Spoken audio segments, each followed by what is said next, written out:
interrupt your normally scheduled broadcast for a breaking news transmission right across the desk right now, Dre. The Colorado Buffaloes and Deion Coach Prime Sanders have sold out the spring game. Welcome into the DNVR Buffs Podcast. RK and my guy Dre here talking some Buffs today. Again, Jake out on vacation in Hawaii, as they like to call it. Blessed. And if you're really feeling it, you might go Hawaii. A little V sound. Yeah. But a momentous day, honestly, in Colorado Buffaloes football history. Like, I think we talked about this so much that I don't want people to not understand the significance of this because it was kind of expected. You know what I mean? Like, it's kind of like Shedeur Sanders transferring. I was like, okay, well, yeah, everyone thought that was a foregone conclusion when Coach Prime came, but I don't want that to take away from the hype that should exist from it happening. And that's exactly how I feel about this spring game selling out. It is now expected that there will be 45,000 fans in attendance. There's still a few student tickets available, but the public portion of this is completely gone, completely sold out, which was right around 41,000, or I guess minus. So right around like 35,000 tickets were available to the public, and they are all gone. And Andre, the day is March 30th. Yeah. We are not even within 3 weeks of the game happening. It's good. It's a big sign. Big early returns. The hype is real. I came back from my trip recently. Airports, lots of Buffs gear. You just feel it, right? Like, absolutely. You feel it. These times, and you can feel it right now. The all-time record for attendance at a Colorado Buffaloes spring game previously was 17,800. Oh, my. No way. Yes. So we've doubled that. We're about tripling it. And it's just, I mean, if it was 15,000, it would be tripled. At 35,000 or at 41? 45,000 is the expected attendance now. And that's including tickets that weren't sold. So like fan or like guests. They didn't sell the premium seating, I assume, because that's going to be for Coach Prime's people. Then you factor in students and public. We're expecting 45,000 people there, which is nearly triple the most of all time. And it's just... That is insane. It's just incomprehensible for the Colorado Buffaloes to be doing this for the spring game, dude.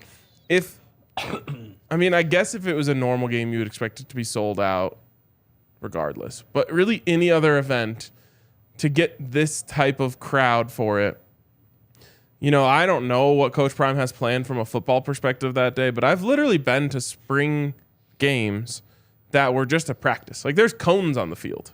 Yeah. It's a spring game. 45,000 people want to see that. I know. I mean, talk about big time football. Yes. It's just wild. And you and I probably have been able to digest and talk this through more than most because we are able to talk, privately in our day-to-day work lives. But the switch from where this program was at the end of last college football season, or even like just before Thanksgiving as Carl Durrell's getting fired, to where it is at now, merely 5 months later, but it might as well be 50 years later, how much things have changed from what was truly one of the lowest of lows in the program's history to feeling so back. It's wild, man. I've never seen anything like this. Oh, I'm going to need a second to send out a banger of a tweet. Yeah? 2012 was the first year that Peyton Manning was a Bronco, correct? Sounds right. You want me to look this up for you real quick? No, I think that's right. Okay. And this was a record. So in 2012, the Denver Broncos hosted a scrimmage at Sports Authority Field at Mile High, but what it was called then. The football stadium is what it means, yeah. The Denver Broncos, who are introducing Peyton Manning to the stadium. How many? For the first time. 41,304. 41,304. Wow. No, it's just it is a completely different deal. Oh man, that is insane. It's wild. While you break out that banger of a tweet, do you want to talk about the other related news to this spring game?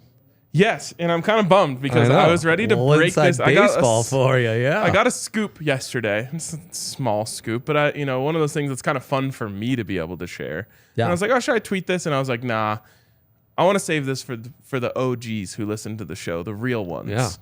And so I was like, I'll sit on this. Well, of course, in the email about the Buffs selling out the spring game, this also came out, which is that Chris Fowler will be on the call for the Buffs spring game.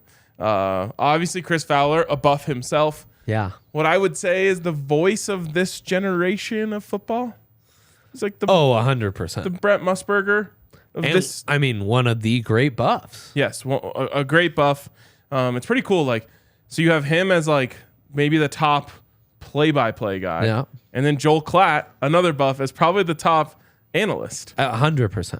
Both Buffs. Klatt's outstanding. And Klatt will, I'm guessing, well, it depends on what the networks are, but Klatt will get a huge Buffs game this year. No, Buffs Media, and then you add South Park is not doing that bad. So you got Chris Fowler, Quint Kessenich, and Robert Griffin III on the call. Oh, man, RG3, wow. Robert Griffin III would probably love to do a Roman read for us. Yeah. Dude loves. He would. Dude is just like horny on TV all the time. Payne. He's a weird one these days. He made a great point about NFL player safety when the second Thursday night game was announced earlier this week, and I was kind of shocked because his brief tenure as a broadcaster has been wild, to say the least. But that's great. RG3 back at Folsom, where he once terrified and traumatized you once upon a time, huh, Ryan? Yep. The return of RG3. Peyton Manning's. Sorry, I have to get this tweet out. That's crazy. It's just crazy. That is legitimately wild. And I know you're distracted, but I think what I was saying about the turnaround here for the program and what it's been in one off season is stupid, unprecedented, unheard of. It's bigger than like the Broncos adding Peyton Manning. It's that kind of a needle mover. And in a sport that so much is hype and recruiting and getting yourself out there and really putting your name on the forefront of people's minds. No one can compare to what Coach Prime has been able to do in Boulder. It's like a fever dream, man. It's an absolute fever dream. I kind of can't speak coherently in it because it's wild. It's truly shocking what's been able to happen, and no one could have dreamed it. No. And even when Jake and I are sitting there doing our tier rankings of potential coaches, I think we ranked like 30 of them. And I put Coach Prime S tier, and I said, yeah, this ain't happening, but it would be amazing if it did. Even then, if you had told me, okay, well, they get Coach Prime, what's the spring game attendance? I don't think I would have been able to say that it was going to be sold out. No way. We knew that Coach, I honestly knew in my heart that Coach Prime gave the Buffs the best chance of getting back to relevance quickly. I, in no world, could have predicted it happening like this. This quick, this vast, this loud. Get it. All right, I'm almost done with this tweet, so carry me for like 2 more minutes. Can I get into the couple other newsy pieces we've got? Yes. Okay.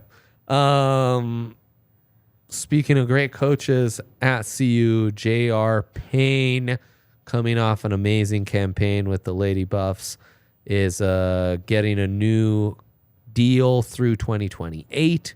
Of course, 59-29, the record in the last 3 years.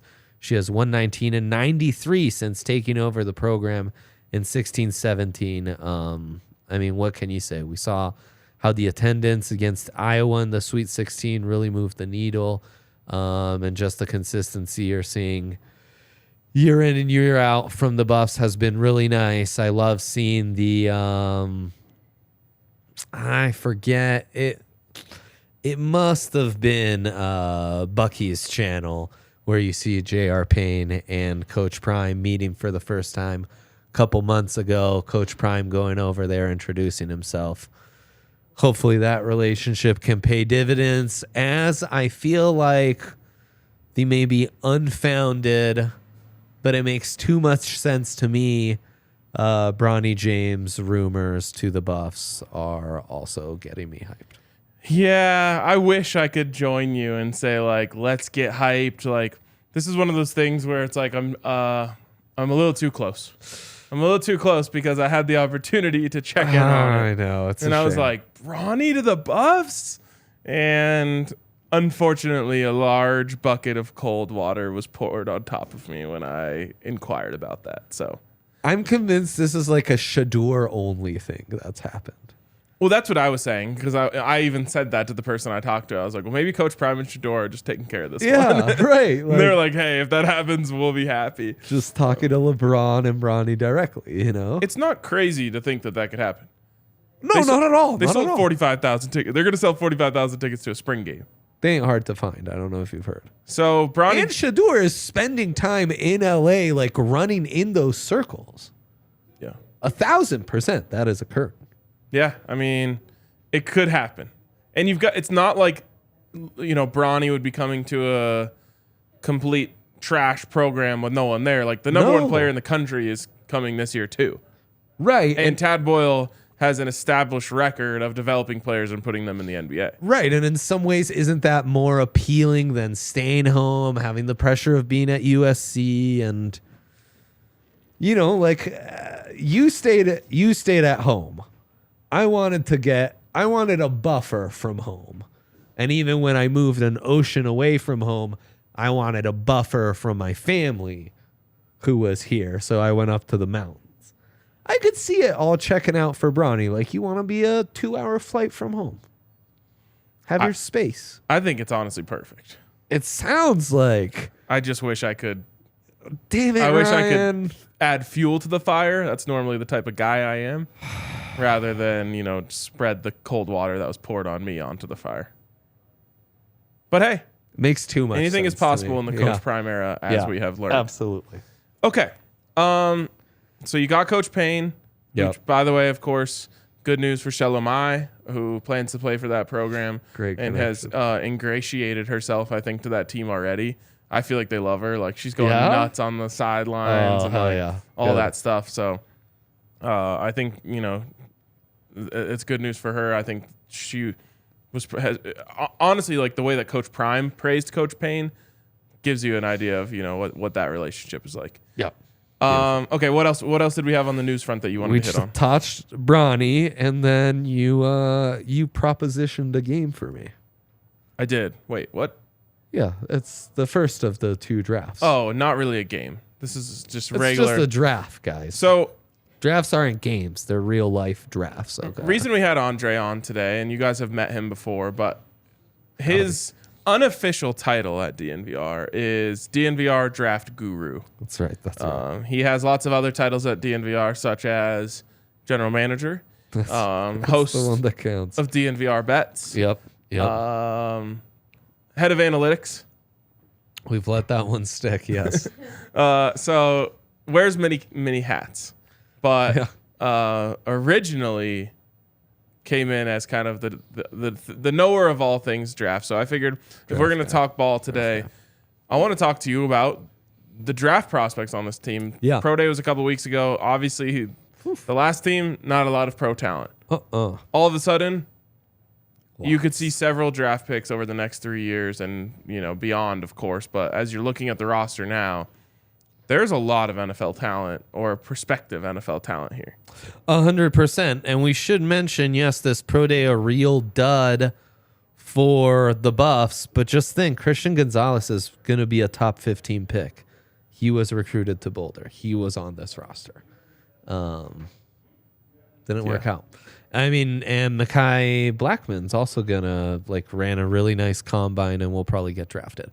I think right now on the Buffs roster there are two clear, the entire NFL scouting world is locked in and has their eyes on these two dudes. Then there's a lot of interesting talent, a lot of guys that check off a lot of boxes. But Travis Hunter, potential to be an all-world elite type prospect at cornerback, potentially even at wide receiver, which we know Jake's really high on. But just the size, quick twitch. He's got some polish to him that's a little rare for a kid this age, and then ultra competitive. Yeah. He's got that Derek Stingley, Patrick Surtain, wow, I would not want to line up and go against this guy. He's making me work for every single step in my route, He takes a sick pleasure in ruining your day. Yeah, he's something else, man. He's something else. And then Shedeur. Yep. Who's going to be really interesting to see at this level because he's got the size, decision-making IQ. I think his footwork is really polished. I think the accuracy is going to be top tier, even at this level of college football. And then you need to see the athleticism, which doesn't mean you need to take off as a runner, but it's more escapability. And then the actual arm strength. But Shedeur is a guy who he has a big season he could be declaring right off the bat, and be a first rounder. Yeah, it's honestly one of those things where it's a fear for me and an excitement for me. Right. It's okay, well, if Shedeur plays so well that he's being mocked in the first round next season, then he should go. And I'll be so happy for him. And this year will be awesome. Yeah. Because it means Shedeur balled out insanely. Yeah. And then the other part of me is just man, I hope even if that happens, he's just nah, I got to stay one more day with 100%. one more year with my dad. Year 2 at Jackson is when he really broke through. Year 2 at Colorado, we're gonna compete for a national title. Yep. That's also USC and UCLA leave. The playoff is expanded. And you can make a case pretty easily for Colorado having a path to getting into the college football playoff, not this year, but next year. Far weaker quarterback class as well. Projections, but yes. This 24 class Caleb, already, people are hyped. Tua's little brother. I mean, in the Pac-12 alone, you've got Penix, you've got Cam Rising returning. There are some dudes. Jerkovich might be healthy and back. And then projecting out to 2025, hard at this juncture, but Shedeur much better chance of being the top guy in that class than he does at this point over Caleb Williams or those other guys. Then I think we go into the next tier. Really quick, just on Shedeur. Yeah. I think he actually might be the most underrated draft prospect on this team. And it's because of the transition from Jackson to Power 5. Yes. And just the lazy, if you haven't paid any attention to Shedeur, you're just thinking the only hype around him is because of his dad. Yep. And it couldn't be further from the truth. I love Needy's insights on that. When you guys had him on, Neely, sorry, I had him on the show. That was incredible. Him explaining going to see Shedeur for the first time when they just basically signed him because Coach Prime came. Well, and his nickname is Grown. And in every facet of his life, you see someone who is far more mature than a kid who hasn't even started his junior year of college yet. I mean, so the combination of leadership, footwork, accuracy, arm talent, athleticism, to me is just he is a first round prospect at quarterback. Absolutely. At least, potentially. Yep. And honestly, I think I agree with you completely. I don't think the hype is enough on him. Nope. I think you've purposely been a little guarded. But when I see him and I see the traits, to me, there's very, very little missing from what he's got going on. And I think that gun's overrated because that's a guy who I've consistently seen at Jackson be able to stand in the pocket, get the ball where it needs to go to the sidelines. Those are the hardest throws. And this is the type of shit that you only talk about during a draft conversation. The only thing about him, honestly, that I don't think quite looks NFL-esque yet is like his body composition. And that is just because of how young he is. Yeah. So as soon as he grows into his body, because you can see that, like, you know, from like his shoulders and his height and all that stuff, like it's not as if he's undersized, but he's still really young. So now as he becomes an upperclassman in college, I guarantee you start to see his chest, you know, grow, his arms grow, and he's going to be a top tier NFL draft prospect. Yep. And I mean, that's a part of arm strength development that I think is really underrated, but that is something that you can grow into. Yes. Everyone's not just going to throw 90 miles per hour at 18. Like that is a developmental skill. You know, we joke, you know, a lot about like dad strength. Yeah. No, it's just literally true. You get stronger as you grow up. Also, I swear that happened to Brady like a third into his career where he added a little extra oomph to his arm. Yeah. And then there's the next tier of the highly hyped recruits, immense potential, hard to project right now at the NFL level, and upperclassmen transfers who I'm very intrigued by. And it's Cormani McLean, Jordan Dominic, Zico, Sado Traore, and Dylan Edwards. And I just think, you know, Cormani, that size at corner, that fluidity, the potential for the ball skills, it's another guy who you could be projecting to be an elite talent. We just got to see him at this level. Jordan Dominic, that length, the production in the SEC, the ability to play, you know, outside on the edge, but I think go inside, play some 4-eye, play some 3-tech, play some 5-tech from time to time against the run, length and everything. I think he is a guy who will be drafted, who will have, you know, could be a borderline starter at the NFL level.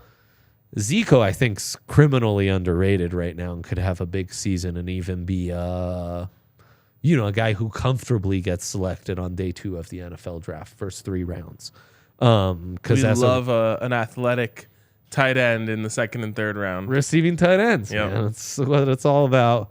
And then Dylan Edwards is a guy we completely need to unpack. But this is the first draft class, and I think the first of many, where I was seeing some stats, something like in the past 60 years of the NFL draft, only 30 players under 170 pounds have been drafted. 60 years, 30 players. This year, we have 17 such guys. Wow. Some who will go pretty damn high. And I was going to say, I think there was even less that had ever been to the combine. Yeah. And there was like 7 this year. And Coach Prime is leaning into this new era of modern football where that's true, where you can't have more than one track star on the field at once. So Dylan Edwards is a guy I'm very intrigued by. Then I think, you know, Tyler Brown, who you've had. I've been saying about Dylan Edwards, and it's such a small sample size of what I've seen from him. It's so easy for him to bounce and just burn everyone. Mm-hmm. If he ever develops strong running back vision, it's just like game over. Yep. It's game over. I mean, you know, you see it with like Deuce Vaughn, who's even smaller than he is. Yeah. And it's just like, he's obviously has the speed and, you know, the quickness and the agility, but what makes him special is that it's not just beat you to the edge. Like he has he can get you in a phone booth in between the tackles and squeeze through and get 3 more or whatever. Yep. And I mean, Dylan might be better off as a wide receiver, you know, like he's going to get opportunities in this offense. Yeah. So, no matter how you split it, he has me very intrigued. And then I think we're into a next tier of, you know, I'm very intrigued by Jordan Addison, Jimmy Horn, that kind of speed. You said Jordan Addison. Right, because I was thinking wide receiver. Yeah. Jordan Tyson. Jimmy Horn. Yeah, that's why you understood what I was saying, because I grouped those two together. Upshaw's got me intrigued, but not to the level of a Dominic. You know, Bentley at linebacker and Jeremiah Brown are two guys. And don't forget about Demoy Kennedy, who I think is probably the best NFL prospect of all three of those guys. Jeremiah Brown, more of an outside guy, whereas Bentley and Demoy Kennedy inside. Right. Yeah, Demoy Kennedy's a good name to put out there, too. But still recovering from injury. Yeah. A guy who, if you were doing like an Alabama podcast last year and had this conversation, you would have been talking about him early in the conversation. So if he gets healthy, I think he has like high, like first 3 round for sure potential as an inside linebacker. That's crazy. And then, we were talking O-lineman off air. You thought Savion Washington was maybe the most intriguing from a pro standpoint. The fact that he's going to start the season playing at tackle would certainly be a big plus. Mm-hmm. But, like the size of Van Wells is very intriguing, and Tyler Brown, Well, in Van Wells, we had Tyler Brown on talking about Tyler Brown, obviously beast, but he was talking about Van, and he mentioned how smart he is. And if you have a big, strong center who plays well and is really smart, that's going to be a valuable prospect. Forget it. Yeah, absolutely. So, yeah, there's a lot of talent, man. Yeah. That's a lot of talent right there. Yeah. Miles Slusher, another one at safety. They kind of have a logjam at safety. Yeah, they do. Trevor Woods, probably not a high caliber NFL draft prospect, but a guy who shows up at a camp at the very least. Yep. And honestly, he's played well enough to this point where he could play his way into those conversations. Right. And that's the guy who he's far less valuable as a drafted player than he is as a real football player. Because those box safeties, we're not going to draft you high, but in the right scheme, you might just start. And then Shiloh Sanders, who is kind of a wild card in all this, but was an SEC player, was at that's South Carolina, nuts. Transferred to Jackson State. That's nuts. Injured his knee, came back in 5 months to play off an ACL tear, and so we honestly haven't seen him healthy for a really long time. Right. So a healthy Shiloh Sanders, who is a hitter, brings the boom, but also maybe, we always joke, or not even is it a joke? Each kid kind of got something from Coach Prime. Yeah. Like Shador got his work ethic, and maybe his football IQ probably too, and I'm sure Shiloh got some.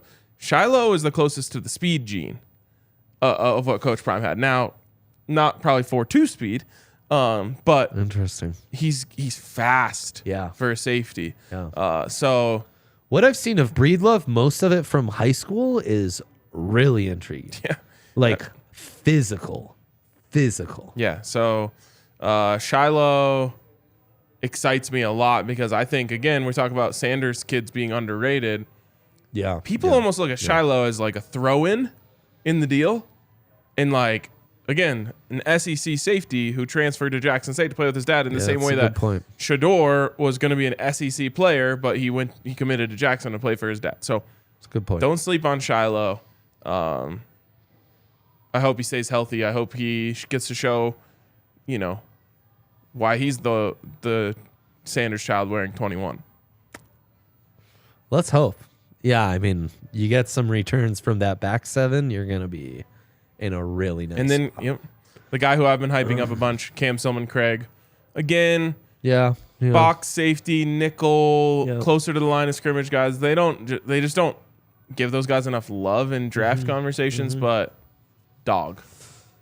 Well, that's the thing. A lot of these guys who maybe are our biggest question mark are Jackson State guys. We don't completely know how they'll translate, Yeah. Shiloh, which is kind of funny in 2023, but his nickname at Jackson State was Headache Gang CEO because of how hard he hits people. So good. Oh, I assumed that was because he gave Coach Prime the most headaches. Maybe it's a double meaning. That's so good. But Tyler Brown described it as about how hard he hits people. Love that. Which again, yep. Very 1980s of us. Very, very, yes. But hey, when you hit, you hit. Yeah, absolutely. All right. Interesting stuff. I can't get over the fact that there's that many players that we can even talk about. It's so silly, man. It is crazy. All right, before we move on, first a shout out to our presenting sponsor, Illegal Pete's. We love Illegal Pete's here. We've been dishing out free chips and quesos to our guests who have been coming on, and they might be more hyped about that than the free t-shirts we give them. But also a shout out to our friends over at Roman. If these Buffs are going to make it to the league, they're going to have stiff competition. No doubt. And if you want to be stiff competition yourself in the bedroom, you got to hit up our friends over at Roman. They have the Roman swipes, which can help you last 4 times as long. They have all sorts of stuff for treating low T. They have consultants that you can get with to find out what maybe you need to maximize your sexual health goals. Right. So get over to Roman. Go to row.co. They ain't hard to find. /DNVR. Oh, bro. What? I don't know why that came. They ain't hard to find. I don't know. Something CHGO came into my mind. Row.co. Maybe that's because it rhymes. Row.co/CHGO. Row.co/DNVR. Don't give that to them. Stiffest. But yeah, get over to Roman and increase your sexual health. Roman, indeed, absolutely. And then a shout out to our friends over at Athletic Greens, who can also probably help in that regard as well, because they help with your entire health. Whoa. We talk about the AG glow around this office. If someone walks in just looking like $1 million, we're like, oh, you must have had your Athletic Greens today. It brings a little color to you, gives you your greens in the morning, and all sorts of things that you need to start your day. I always say, just like, don't even think about it. First thing you do in the morning, wake up, go to the fridge, 8 ounces of cold water. I go 1 ice cube. One ice cube, scoop of Athletic Greens. You shake it up until the ice cube melts. Savage style, yeah. And then you have like a nice ice cold beverage. And you can get a full serving, a full day's worth of greens in 1 8-ounce chug. So hit up our friends over at Athletic Greens. Go to athleticgreens.com/buffs, and they'll hook you up with 5 free travel packs. All right. Nice. Where are we going, Dre? We're going in the time machine. Let's go. We're going in the time machine because hopefully a long time ago, I don't need to revisit the last 10 to 15 years of Buffs football. There's a couple in here. We are going to draft our fantasy teams of all-time Buffs. So we each get a quarterback, a running back, 2 wide receivers, a tight end, and a flex. So this is an actual team, right? Because we're going to put 5 skill position players. So maybe you want to run a little 22. Yeah. Actually, you can't do that. You couldn't run 22 because you couldn't get 2 running backs and 2 tight ends. No real football formations, but yeah, well, they could, because you can go like 31. Yeah, I guess. No, it's more just 11. Yes, exactly. You can go 11. But I can't have a third wideout. Oh, no, I can. That could be my flex. Okay, I can't go 11. Yeah. And you could go 12. Yeah. Yeah, exactly. Okay. All right. So those are and normal. 21. Okay. All right. Okay. Good. We talked it out. Good. We talked it out. So we are going to build our teams. I have built a draft board for this. I normally wouldn't do this, but I got some like anxiety over this draft. I know. We've done similar things, but we couldn't find them, and I prepared too. I saw you preparing. That weirded me out, so I prepared. Yeah. So congrats, guys. You've seen us do 1 million podcasts together. This is the first one ever we're prepared for. This would probably be a lot more fun with a third person, just because there'd be more competition for some of these top players. Like, we're splitting hairs in some of these categories, but one of them is really important. So I think we need to do a coin flip of sorts to see who gets the first overall pick. Let's go. Come on. Why don't we do Alyssa? You pick a number, 1 or 2. Hold it behind your back. Okay. Dre, I'll give you the guess. Like Shador, my number is 2. Give me 2. It's 1. Let's go. Let's go. We will go snake draft. Okay. But That's a tough break for you. Yeah, it is. I probably should have given you. I feel like a lot of these buffs, it's like the top pick really stands out above the rest of the group. Yes. Well, let's get into it. Let's get into it. This is why we both wanted the first overall pick. In a normal conditions, I would have just given it to the guest. Sure. But because you work here, you don't get that benefit of the doubt from me. I'm too competitive for that. Yeah. So with the number 1 overall pick in the all-time Buffs fantasy draft, Team RK selects Kordell Stewart. Damn. Quarterback, University of Colorado. That's a really good one. I was thinking about Slash today with a K, Alyssa. I was thinking about Slash today because the idea of the Steelers signing Lamar Jackson as merely a way to troll the Ravens was brought up. I was like, oh my God, Lamar would be Slash 2.0. Like, damn. Slash to me is a little closer to like Cam Newton. He was such a Slash in our lives is such a fever dream. Well, and it's just so amazing. What the bummer for Slash is that he is before his time. Because so cool. If he came today, no one would be calling him Slash. And in fact, he didn't really like that nickname that much. Now he's kind of leaned into it now. But it's the same thing that people were saying about Lamar Jackson when he was coming out. I was like, is this guy better as a wide receiver or running back? Which is insanity for a massive athletic quarterback with a cannon of an arm. He's, like I said, he's closer to like Cam Newton and Josh Allen than honestly Lamar, but just an absolute monster where if he came into the league today, he'd probably be the number 1 pick. Even his college stats are just like, compared to the greatness that I knew he had on, and I mean, if you guys want to play a drinking game with this, bottoms up anytime we mention how talented that 1994 Buffs team was. Yes. Because like that's going to produce a lot of these dudes. Do I need to stick to quarterback? No. In fact, you should probably pick quarterback last. Yeah. Exactly. Okay. You know what? Second pick, I'm going to do it. I felt like this was the other position where you really have a massive advantage with the top guy.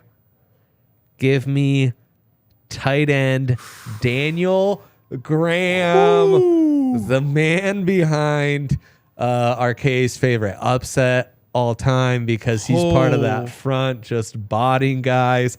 He is obviously part of the front end of the Patriots dynasty that was built on the run, was built in the defensive and offensive trenches. Daniel Graham, man, a beast. Love seeing DG on campus on some of those videos. I think we'll have DG on here eventually. Oh my God, please do. He's growing his shit out. I love it. And just like an all-timer. To me, he really embodies that early 2000s, like last stretch where the Buffs were the Buffs. Okay, you get back-to-back picks here. Hell, and then I go back yes. Give me a running back, Rashawn Salam. Again, the 94 team, like, they didn't win the Natty. They gave us the Miracle in Michigan. But pound for pound, I think the most talented Buffs team ever. I remember Joel Klatt and Matt McChesney talking about this back in the day on a podcast. The 94 team, they're just... And what Rashawn does in that year is just nutty. It tells you everything you need to know about how highly we think of Kordell and DG, that the only Heisman in the program's history is the third pick of this. But Rashawn, I feel really good about him being my top back. On a long list of incredible Larry Zimmer Buffs calls, Rashawn going for 2000 is the one that sends intense goosebumps down my spine and probably tears down my face when I hear him call it. Yeah. Obviously, it's a little more emotional now that Rashawn is no longer with us. But just he's got 2,000. And then he finishes, like, it's a touchdown. It's like a 60-yard touchdown to clear 2,000 yards in the Heisman season. Just unbelievable. So. Superstar running back when superstar running backs ruled the sport. Absolutely. And thanks to him, one of 25 schools in college football history with a national championship and a Heisman winner. There you go. There you go. Great pick. I think I'm going to go to the last position here where I can get the number one player on the board, and I'm going to take definitely the most talented wide receiver in Buffs history. Good call. And another member of the 94 team, Michael Westbrook. Michael Westbrook, baby. Just a freak.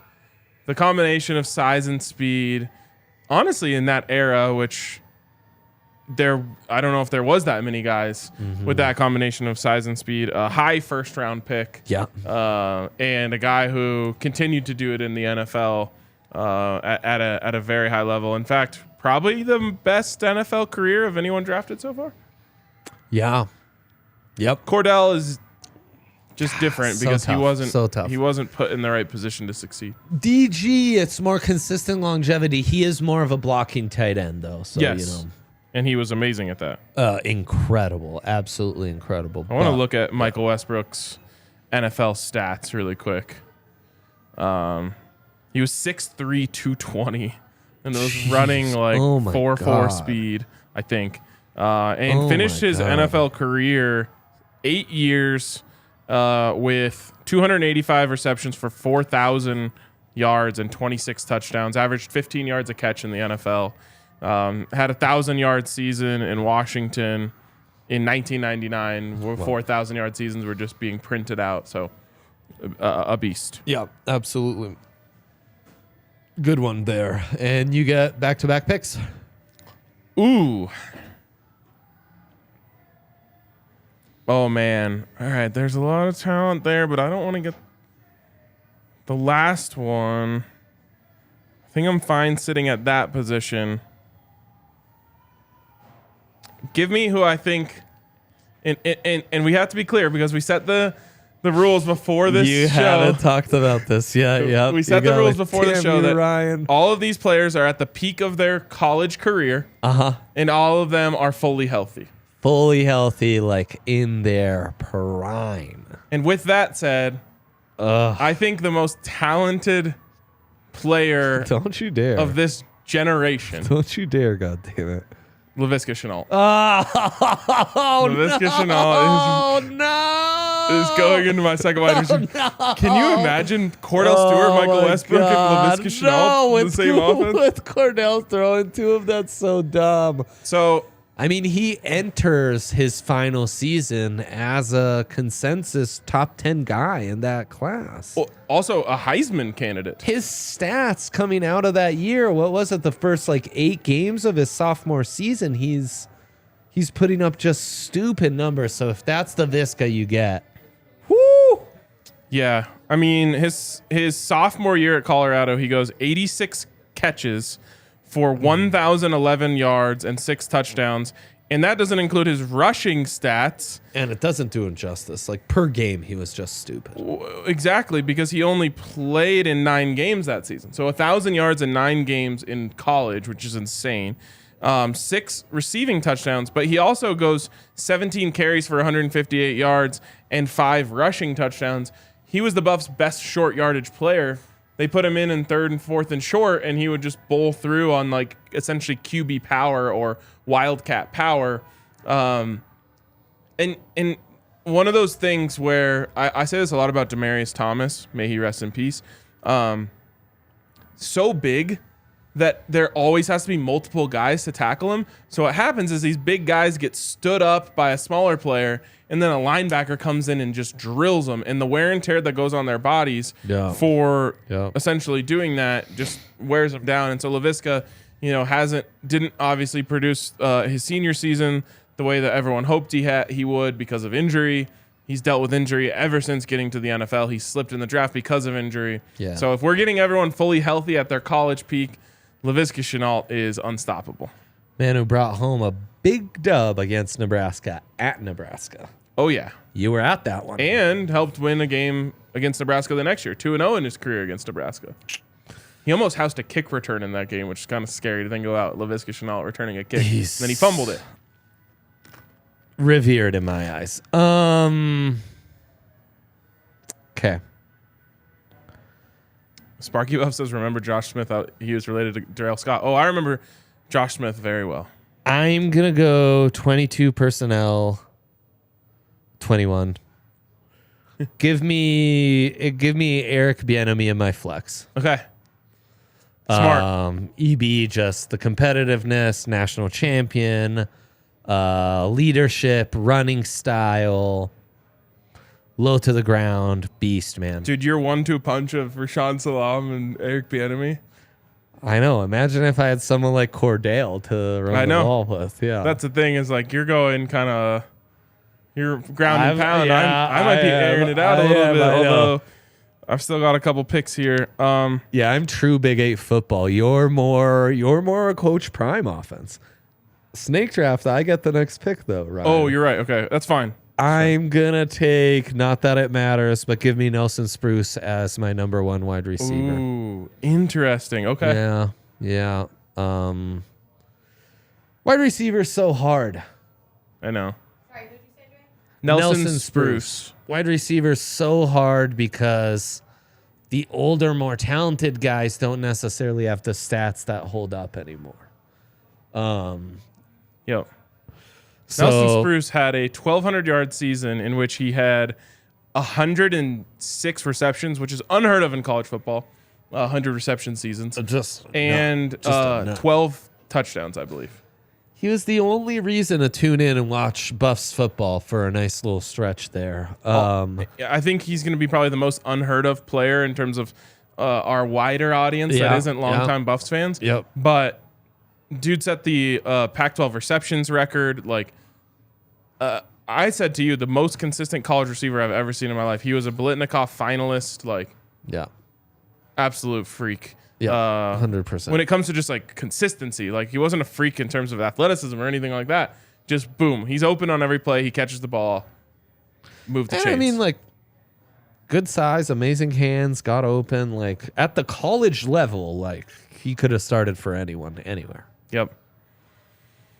All right, you have made a decision difficult for me because I could technically block you from getting who I think you actually should have just taken right now. Oh, God. But I also want to do something else that I know you can't do now.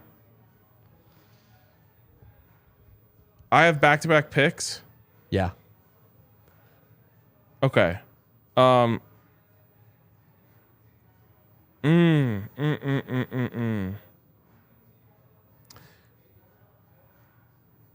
gosh. I think I'm going to let you get away with this one just because I want both of these guys. I will take back-to-back picks Chris here. Brown, let it be clear. Chris Brown and Bobby Purify. No way. You got to unite them? Yeah, That's amazing. I'm reuniting Chris Brown and Bobby Purify in my offense. That's magical. You can put Chris Brown as the starter, considering he's probably my favorite Buff of all time. So he can be the top running So back, he can be the top one. And Bobby Purify will be my flex. Love that, the 01 squad. Dude, my team is so big. It's huge, man. It's fucking huge. Every player on here is like 6'4". Yep. It's nuts. Bobby Purify. Yeah, making it easy. It's Purify. Good old Bobby. Great that we have 3 01ers in here. I know. Should I draft Joe Klatt, make him my quarterback? Well, you kind of have a tough decision here. That's the... yeah, this is going to be a really bad one. I will take Mike Pritchard as my wide receiver to close out my skill guys. Oh, okay. So I think you messed this up. You think I should have taken who here? Paul Richardson, I think, should have been your first receiver off the board. Who was on my list? I'm a big P. Rich believer. I evaluated him. I gave him a 2nd round grade. Like, that's like at my height of following the Buffs and being like dialed on all things draft. Paul Richardson, all-time leader in yards in a season for the Buffs and yards in a game for the Buffs. He had 280 receiving yards in a game, and that season ended up with like 1,300 receiving yards. But you can't go wrong with Nelson Spruce and Mike Pritchard. I'm glad you confirmed that I did the right thing because I was going to try to block you from getting P. Rich because I thought he was a class above the best. So I was thinking of putting him in my flex. Well, but and on pure talent too. I mean, P-Rich, there's a really nice little case to be made for him. You know, really nice case. Yep. All right, finish your team. In my heart of hearts, second quarterback on my board is Cepho. You're getting him at the peak, so you don't have to think about years 1 through 3 for Cepho, which were not great. You think about the year 4 where he was like Tim Tebow light. I know. I could spread him with Koy Detmer. Yep. Who kind of that the Detmer era isn't like my favorite of Buffs. It's actually maybe that's my the biggest Newhousel time, right? It's my biggest blind spot in Buffs history is the Koy Detmer, Rick Neuheisel years. For whatever reason, I think it's honestly because they were good but not great, coming off of teams that were all great, and so they just don't have the hype around them. Whereas if you took those teams and brought them, they were the Avs this year. Well, yeah, exactly. It's like the standard's fallen off just a bit, and you're not quite as interesting. There's also like he hasn't picked them yet. Salinesi, there's a really interesting case to be made for. Yeah, Sal at least gets an honorable mention for if he at the peak of his powers. Yeah, if he wasn't sadly taken from us before he got to develop into who he could have been. Click that undo button, Alyssa. Give me Cepho. I'm standing by my guns. I think Cepho in the read option with EB and Rashaan Salam in the backfield and Daniel Graham running, blocking for him is going to destroy people. Destroy. Let it be known, let it be reminded that season Cepho played and the Buffs are a top 15 team, winner of the Pac-12 South, a Pac-12 South that I believe every single other team at one point was ranked in that year. Dude, the Buffs were number 9 in the college football playoff rankings at one point. They were also undefeated in games that Cepho Lufau started and ended. So the loss at the Big House to Michigan, he gets knocked out in the third quarter. Yep. The USC loss that will forever haunt me to this day. He doesn't play. Yep. And the Pac-12 championship, he's knocked out like the first drive in. And the Alamo Bowl. Against Oklahoma State. Macy Rudolph? Mason Rudolph. He gets they had James out Robinson. Is that his name? The wide receiver? No, that's James Washington. Who went to the Steelers. Yeah. Also, that Washington team that they lost to in the Pac-12 championship game had all sorts of NFL talent. Oh, yeah. John Ross, Dante Pettis. Vita Vea. Browning's throwing to him. Vita Vea's there. Shaq Thompson. Byron Murphy might be on there. They've got some other stud Buda corners. Baker. Did you say that already? Yeah. I mean, Buda that team was Baker. stacked. That team was stacked. I mean, they went to the playoffs. They were the 4th team. They went to the playoffs. They played Alabama. They got smoked. That's because Jake Browning, is that his name? Yeah. He had a noodle arm. Yeah. Classic. Okay, so I have the last pick here. I have to fill my tight end spot. There's actually 2 options here, both second-round picks, but I'm sticking with my just monstrous team and taking Christian Fourier. It's a great one. A 2-time Super Bowl champion, just an all-around fantastic tight end, a player whose son is actually in the program right now. Caleb right? Fourier. Yeah. 4-star recruit, if I'm not mistaken, and or at least high 3-star. You could have gone Joel Klopfenstein here, kind of an unheralded Buffs tight end who was also a second-round pick. Doing research, J.V. Kane in the 70s was the 7th overall pick. Holy shit! Yeah, I've never even heard that name before. I know. So sorry to the Buffs faithful. Apologies to J.V. Kane. But Christian Fourier standing at 6'4", 250, which he seems like he plays bigger than that. No kidding. 1995 second-round pick, 39th overall. Had a lengthy 12-year career in the NFL with 2 Super Bowls under his belt. Yeah. There you go. What a blast. My team is so fucking monstrous. They're huge. They are huge. I don't know. You know, honestly, in retrospect, I'm not sure Bobby Purify is worthy of the rest of the tier you have there. He dealt with health he was oft injured. He did. And when Chris Brown leaves for the league in 01, right? Mm-hmm. We all think it's going to be Bobby's year in 2002, and it doesn't quite happen. He's not quite healthy. And in some ways, that's really like the beginning of the end. So there were other options I could have gone there. Philip Lindsay obviously has a special place in my heart. An absolute dog. Put up crazy numbers too late in his career. Speedy Stewart was an option there. Great one. Who's just like, I mean, a fantastic option there. Yeah. Who else could I have gone with? P. Rich. I could have taken P. Rich. In the flex would have been very intriguing. The trump card in some ways could have been legend Byron Whizzer White. It's hard to go back to the 20s. It's really hard. Or before that. Wikipedia lists his position as B. Baller. Straight baller. Dude, he legit was the running back, sometimes the quarterback, the punter, and the kicker of the team. Oh, and then in state, a legend, the top 3 pick, goes on to have an amazing career in politics, right? Well, he became a Supreme Court justice. Yeah. And then, so, I mean, like, had I picked Byron Whizzer White as my flex, no one blinks an eye over EB. Yeah, it wouldn't have been the great, maybe not the best Twitter pullable, but you know.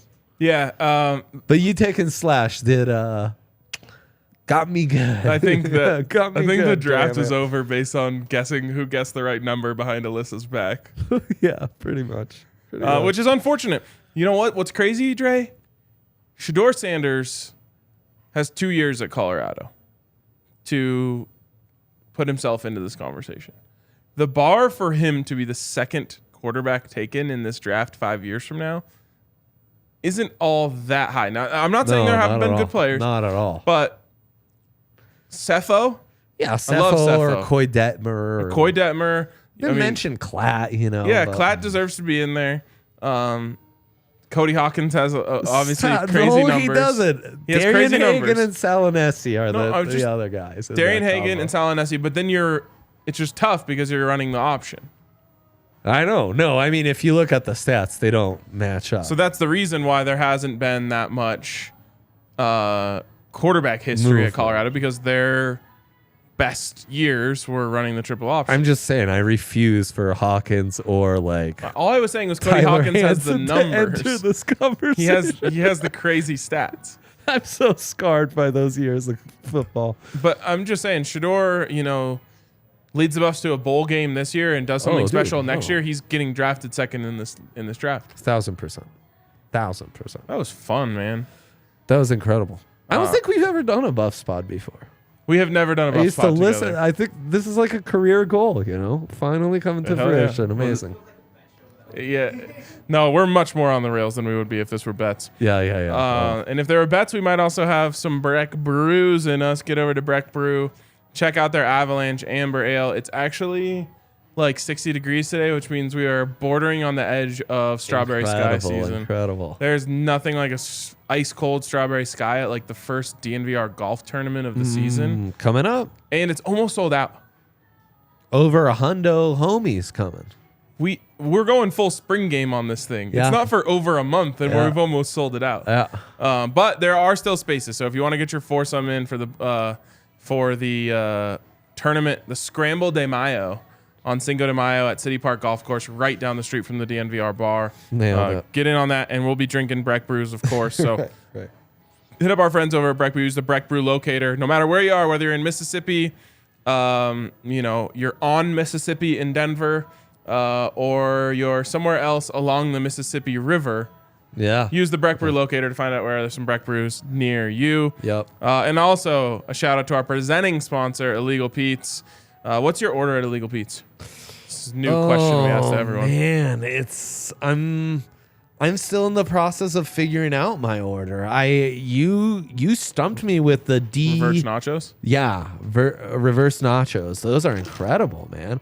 Yeah. But like I got late to the holiday party and the taquitos were basically gone, and I've been kicking myself ever since. Those were delish. Taquitos are a move for me if I'm not like starving. Big boy. Yep. With a team like the one you just drafted, you got a bit more hunger than dude. that. With my whole team is eating like 2 full burritos from Illegal Pete's. Yeah, with Niska and Michael Westbrook. He's a hungry boy. So check out our friends over at Illegal Pete's. We appreciate them for all of their support. And Pete himself, a Buffs fan. Incredible. Actually, probably a huge fan of the players that we just drafted. That's right up his alley. Especially Good that for 94 you, team. Good for you, Pete. Yeah, the 94 team, man. All right. Get these likes up. Actually, great like number so far. But let's try to hit 300 by the end of the show. And for now, let's check out what kind of questions you guys have for today. Yes. Keith Stewart says, how is the parking at Folsom, boys? This will be my first time coming to a CU game. It's really spread out. It's not great. Doesn't make it easy. If you're not familiar with the town and have never been, it won't be great. Yeah. The cool thing is, easy peasy on the shuttle parking. I don't know if they'll even have that available at the spring game. But probably will. After a while, I was like, you know what? Screw trying to find parking in town. I'm just shuttle parking it. Yeah, I would just say, like, you could look up parking by Wolf Law. That's like it's just like a day of, pay a price. That's a good one. Yeah. But it's you got to walk across campus. It's kind of a nice thing, right? If you're experiencing it for the first time, you walk all the way through campus to get to the stadium. There's also like some local businesses that you can park at, like down by the Safeway, off of Folsom and Arapahoe. So there's a few spots. I also think there is parking in the garage that's like attached to the Champion Center. I just assume it fills up really early. Way. Yeah, I'd assume. Yeah. So there you go. That answers that. Next one. Sean Camp, any news on, and correct me if I'm wrong, Chad, if I get the name wrong here, Juriente Davis and Syvion Wilkerson. So Davis was a linebacker for Jackson State who produced a lot last season and just hit the portal. I believe, if you guys recall, when we made our players to watch during the Celebration Bowl, he was on our list, as was Wilkerson, the running back. With Wilkerson, I just fear that the running back room is already really crowded. It's filling up, man, with Smoke and the rest. Yeah, you got Smoke. You got Deion Smith, who has earned some. You've got porn star Charlie Offerdahl. That's Coach Prime's nickname for him, not mine. Who is making an impression. Yeah. Anthony Hankerson had a hype run in that same Charlie Offerdahl video. He had a long touchdown run. Victor Venn, another young, speedy, like almost like Darian Hagan as a running back player. And Dylan Edwards. So I have a hard time imagining they're going to add to that room. But Davis, I've been saying middle linebacker was a concern for me until they got Demoy Kennedy.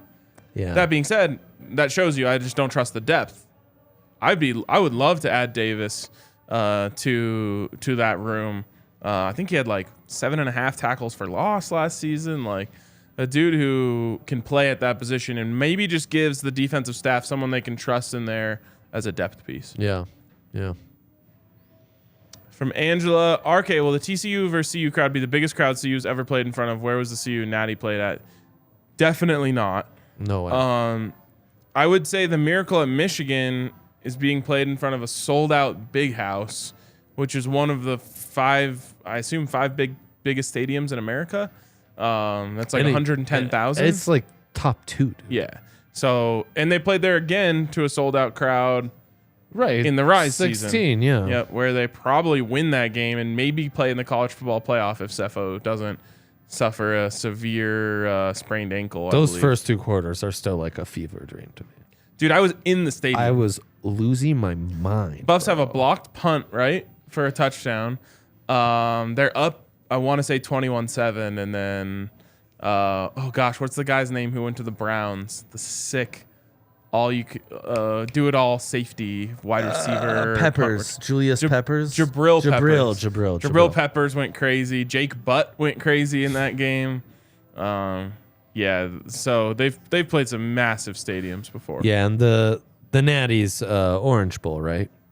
Yep. So I don't know what the number is. Yeah, I don't think it's quite. But they've even played in front of a sold-out Mile High before, which is 76,000. Right. Or anytime they've played at Nebraska, they've got a 40-year sold-out streak. So, that 90,000, I believe. Right. Yeah. So, yeah. All right. From Easy Does It, a super chat. We really appreciate the super chat. What does Jimmy Horn and number 2 coached by... What about Jimmy Horn and number 2 coached by Josh Hicks on spring break? Yeah, so the guys are out in Miami training. I actually saw DJ Jones of the Broncos is training with them. Wow, they're training with some big names out there, including Josh Hicks. So not bad. I'd love to see it. I mean, the connections and the people, and Terrell Owens is going to be up in Boulder. Dude, it's just wild. It's unbelievable, and that type of exposure, I think, trumps the NIL numbers that are being thrown around. What you get playing with Coach Prime is like a window to the world. And it just doesn't exist at Florida or wherever they're just throwing these massive numbers because they have the big boosters. It's a weird thing, right, in college football, because the NIL money is essentially coming from the boosters, which used to just go under the table. Now it's over the table, but it's all still sketchy. And the deeper we get into this, the more kids are going to realize they're just being lied to and screwed over with this NIL money. Coach Prime doesn't play games like that. You can get your NIL money, but you essentially have to earn it the right way. Yeah. In terms of you got to sign a deal with a company, and that means you're actually going to get that money rather than some collective promising you this, that, or the other, and it not coming through. So I think eventually the doors that Coach Prime opens will be viewed as more valuable than just the straight NIL money that people are giving out. And you're already seeing some players make that decision. The Buffs aren't throwing around millions in the NIL game. And I saw someone just came out with their rankings. They put both Shedeur and Travis in the top 10 of NIL value in college football. I think they had Travis at 1.7 and Shedeur at 1.5. Wow. Which they absolutely can go get, but they're going to get it from Nike. Yeah. Yeah, exactly. So, anything else we got? That's it. All right. This was a fun one today. Appreciate you guys hanging out with us, tuning in. Appreciate Legal Pete's for presenting our show. Man, a sold-out spring game. We knew it was coming, but to see it in writing on a press release from the University of Colorado that they sold out, an emphasis on sold. They sold tickets to this game and sold over 40,000 tickets to a spring game. $400,000 that they would have not seen otherwise. And people wonder why Rick George said, we'll find the money to pay Coach Prime. On ESPN. Just dug up $400,000 from under the couch. Not bad. Pretty great. Not bad. Shout out to Coach Prime for making it happen. Shout out to you guys for tuning in. And we will catch you tomorrow with another special guest on the DNVR Buffs Podcast.